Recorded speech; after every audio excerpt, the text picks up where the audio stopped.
और यदि किसी व्यक्ति को व्यापार खोलना है, कोई प्रॉपर्टी खरीदना है, कोई जमीन जायदाद का लफड़ा हो गया, कोई अदालती केस हो गया, कोई तकलीफ में फंस गया, कोई नौकरी नहीं लग रही है, कोई सर्विस नहीं हो रही है, कोई बहुत एग्जाम दे लिया, 1-2 नंबर से दे रहा है, कोई कंपटीशन एग्जाम में नहीं निकल पा रहा है, तो उस व्यक्ति को पहले जल चढ़ाना चाहिए, फिर आकर नंदी के राइट कान में, सीधे कान में ही नंदी के अपने मन की बात कहकर वापिस अपने घर की ओर आ जाना चाहिए। दोनों में अंतर है। आज कथा में आई है तो आप लोगों के स्मरण में आ जाए। जिसके घर में औलाद नहीं है, संतान नहीं है, जो बहुत बीमारी से ग्रसित है, बहुत बड़ी बड़ी बीमारियां हैं, रोग हैं, तकलीफ है, ये 2 व्यक्ति जिसके औलाद नहीं है, कोई बीमारी से ग्रसित है, कोई बहुत बड़ी उलझनों में फंसा हुआ है, ये तीसरा। ऐसे व्यक्ति को जब शिव के मंदिर में जल चढ़ाने जाते हैं तो नंदी के सीधे कान में जल चढ़ाने से पहले अपने मन की बात नमः शिवाय, ओम नमः शिवाय, श्री शिवाय नमस्तुभ्यम कहकर अपने मन की बात नंदी के कान में कहकर फिर शिव जी को जल चढ़ाना चाहिए। जैसे किसी नारी के गर्भाशय में अगर गठान हो जाती है, शरीर में किसी भी स्थान पर गांठ हो गई, कहीं चेस्ट पर गांठ हो गई, छाती में गांठ हो गई, उदर में हो गई, बच्चादानी में गांठ हो गई, या किसी पुरुष के किसी शरीर में गांठ हो गई, तो उसको क्या करना चाहिए? शिव जी के मंदिर में जब वो जाए, शंकर भगवान के मंदिर में जब नंदी के उल्टे कान में, नंदी के लेफ्ट कान में अपने मन की बात कहकर नमः शिवाय, ओम नमः शिवाय, श्री शिवाय नमस्तुभ्यम बोलकर एक दुर्वा शिव जी को चढ़ाकर जल समर्पित कर देना चाहिए। पहले बोलना है, फिर दुर्वा चढ़ाना है, फिर जल चढ़ाना है।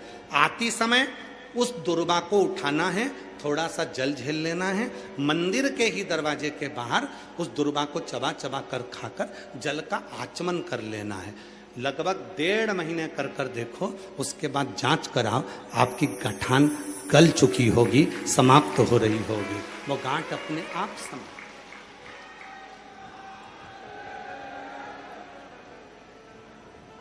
कई लोग कहते हैं गुरुजी नंदी और शिव में, नंदी उधर बैठा है, शिव जी का शिवलिंग इधर है, दोनों में ये समता का भाव क्या? महाराज, शिव जी के स्थापना के समय पर नंदी की स्थापना के समय पर नंदी और शिव जी के बीच में एक सूत्र बनता है जिसको सोम सूत्र कहते हैं। वो पत्थर में दब जाता है, उसको लोग ऊपर से टाइल्स पत्थर लगा देते हैं, एक तार जाता है। वो सूत्र नंदी के जो एक चरण है, आप लोग दर्शन करें ना नंदी का, अरे बोलो तो जम के, नंदी का एक चरण जो ऊपर उठा हुआ होता है, बाकी के चरण नंदी के सब नीचे की ओर जाते हैं, पर नंदी का जो एक चरण ऊपर की ओर उठा होता है, सोम सूत्र वहीं से शिवलिंग के पास तक जाता है। जब स्थापना होती है तब, अब वो सोम सूत्र जो गया है, जो ये सूत्र गया है नंदी के पांव के पास में से, जब हम नंदी को अपने मन का भाव कहते हैं तो नंदी का वो सोम सूत्र के माध्यम से वो शब्द शंकर के मूल केंद्र बिंदु पर चले जाता है और शिव जी हमारे दुख को मिटाना प्रारंभ कर देते हैं, हमारी तकलीफों को मिटाना प्रारंभ कर देते हैं। बाबा ये कोई नहीं चल रहा है, सब बंद कर दे।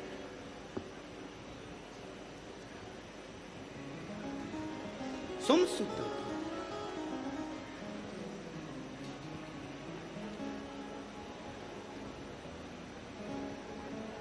एक चरण नंदी का ऊपर उठा होता है, ऊपर उठा होता है,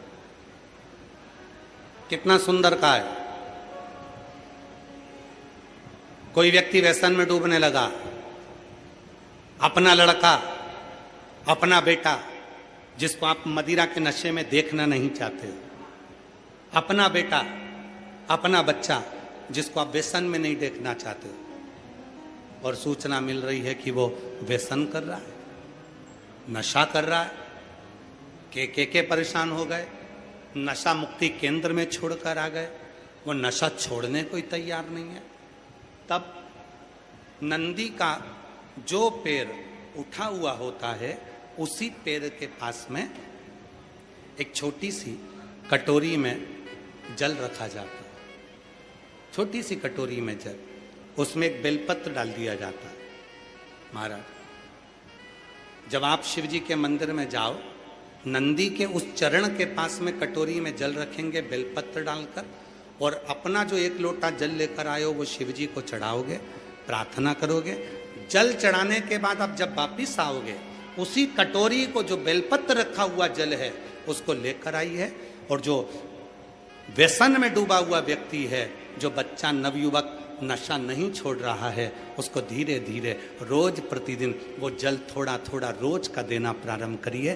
धीरे धीरे उसको व्यसन से नफरत होने लगेगी और वो छोड़ना प्रारंभ कर देगा। व्यसन का कितना भी ग्रसित होगा, वो धीरे धीरे धीरे धीरे उसको छोड़ देगा।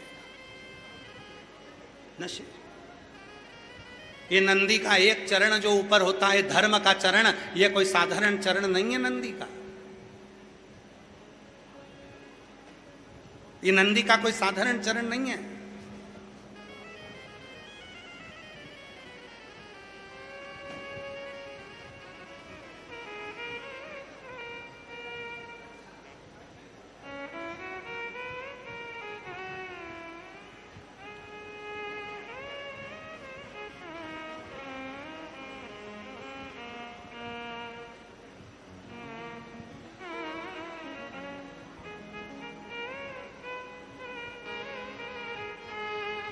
ये नंदी का जो चरण है, जिसका चरण ऊपर की हो रही है, साधारण चरण नहीं है।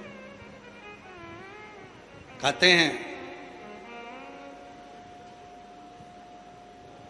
बहुत तकलीफ है, बहुत कष्ट है, इतना टेंशन है, इतना टेंशन है कि पूरा डिप्रेशन में जीव जा रहा है। पहुंच जाओ नंदी के पास, बैठ जाओ नंदी के पास में, जो चरण उठा हुआ है उसी के पास में बैठ जाओ, नंदी के बिल्कुल बाजू पास। कुछ देर ओम का नाद करना प्रारंभ करिए।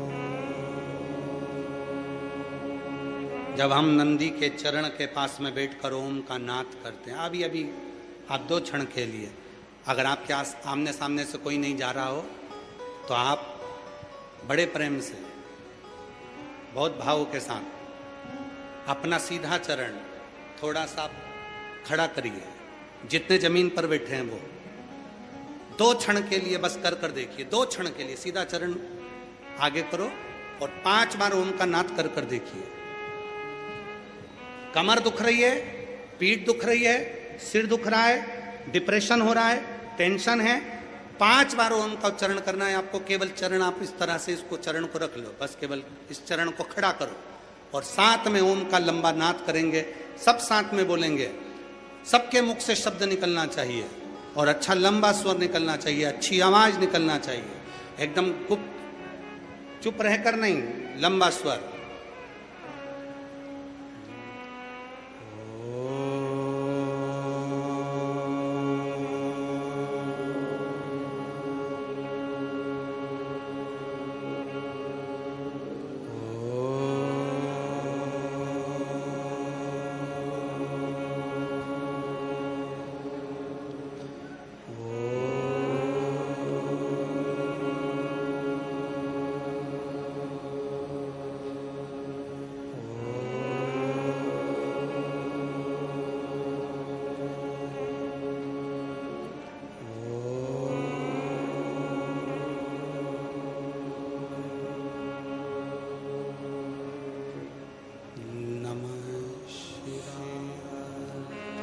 आराम से बैठिए, नेत्र खोलकर स्मरण करिए।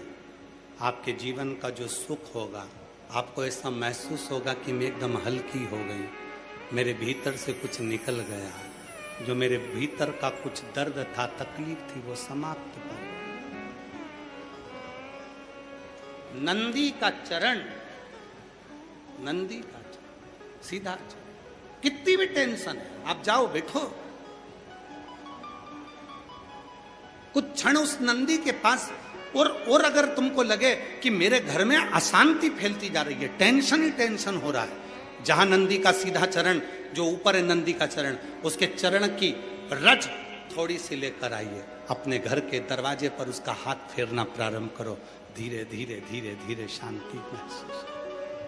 नंदी और शिवलिंग के बीच में एक सोमसूत्र होता है, वो सूत्र बंधे होने से नंदी से करी गई प्रार्थना शिव क्षण भर में सुन लेते हैं और हमारे दुखों को समाप्त करना